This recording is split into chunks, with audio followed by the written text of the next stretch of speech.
স্বামী বিবেকানন্দের বাণী নিয়ে কুরুচিকর মন্তব্য বিজেপি নেতা সুকান্ত মজুমদারের, এমনটাই অভিযোগ তৃণমূলের। বিজেপি নেতার মন্তব্যের প্রতিবাদে আরামবাগ শহর যুব তৃণমূল কংগ্রেসের প্রতিবাদ সভা হয়ে গেল গৌরহাটি মোড়ের বিবেকানন্দ মূর্তির পাদদেশে। পাশাপাশি আরামবাগ মহকুমার এই কর্মসূচি পালন করে তৃণমূল। এই বিষয়ে তৃণমূল নেতৃত্ব কি বললেন শুনুন। আপনারা জানেন, রাজ্য তৃণমূল কংগ্রেসের যুব সংগঠন থেকে আমাদের নির্দেশ এসছে, সমস্ত টাউন ব্লক যুব সভাপতিদের কাছে নির্দেশ এসছে, বিবেকানন্দ অর্থাৎ যিনি আমাদের সমাজ সংস্কারক এবং তথাকথিত পথিকৃৎ যুব সমাজের, তাকে যেভাবে 24শে ডিসেম্বর বিজেপির সুকান্ত মজুমদার যেভাবে বিবেকানন্দকে হেয় করেছেন বাংলা দরবারে, তা আজকে ঘৃণ্যভাবে প্রতিষ্ঠিত হয়েছে।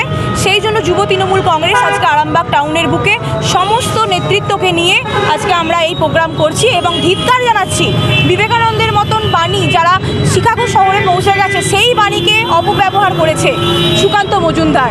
তিনি বলেছেন, যেহেতু আমরা জানি যে বিবেকানন্দের বিভিন্ন বাণীর মধ্যে যে বাণীটি সবথেকে বেশি আমরা জানি, যেটা হচ্ছে ফুটবল খেলা গীতা পাঠের থেকে অনেক উত্তম, সেটা আমরা সবাই জানি। তিনি সেই অপব্যবহারের কুরোক্তি করেন এবং বলেন যে বিবেকানন্দ বামপন্থী, কারণ যারা গীতা পাঠকে সবথেকে বেশি মনে করে না তারা হচ্ছে বামপন্থী। এরকম মন্তব্যকে আমরা ধিক্কার জানাচ্ছি যুব তৃণমূল কংগ্রেসের পক্ষ থেকে। এবং আজকে অমিত শাহ এসছেন আরামবাগে, আমাদের কলকাতাতে, তো তাকেও আমরা তার অবস্থান সম্পর্কে আমাদের কি অবস্থান আছে, তাদের নেতা যে এরকমভাবে আমাদের মনীষী সম্পর্কে বলেছেন, তাদের কি অবস্থান, সেই সম্বন্ধে আমরা আজকে প্রতিবাদ সভা জানাচ্ছি। আরামবাগের সালেপুর 1 নম্বর অঞ্চলে আরামবাগ ব্লক তৃণমূল যুব কংগ্রেসের উদ্যোগে মিছিল ও পথসভা অনুষ্ঠিত হয়। এদিন এই কর্মসূচিতে উপস্থিত ছিলেন আরামবাগ সাংগঠনিক জেলা তৃণমূল যুব কংগ্রেসের সভাপতি পলাশ রায়, আরামবাগ ব্লক তৃণমূল কংগ্রেসের সভাপতি শম্ভুনাথ বেরা সহ অন্যান্য নেতৃত্ব। রাস্তায় দাঁড়িয়ে আমাদের বিভিন্ন অঞ্চল থেকে বিভিন্ন নেতৃত্ব এসে উপস্থিত হয়েছে। মাধবপুর থেকে আশিস মালিক, নরুন থেকে শুরু করে আমাদের গৌরহাটি থেকে আছে শিবরাম চক্রবর্তী, সামাদ খান থেকে শুরু করে আমাদের মায়াপুর 2 থেকে আছে আমাদের লক্ষ্মীকান্ত মুখার্জি আছে, বিশ্বজিৎ পাত্র, আমাদের শাহান আছে, আমাদের সুশান্ত পায়েল আছে, আমাদের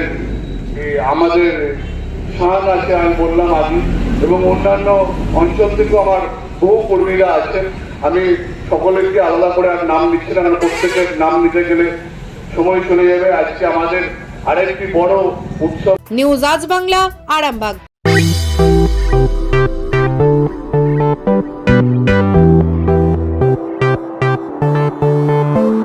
এবার আরামবাগে এসে গেল বং পিৎজা।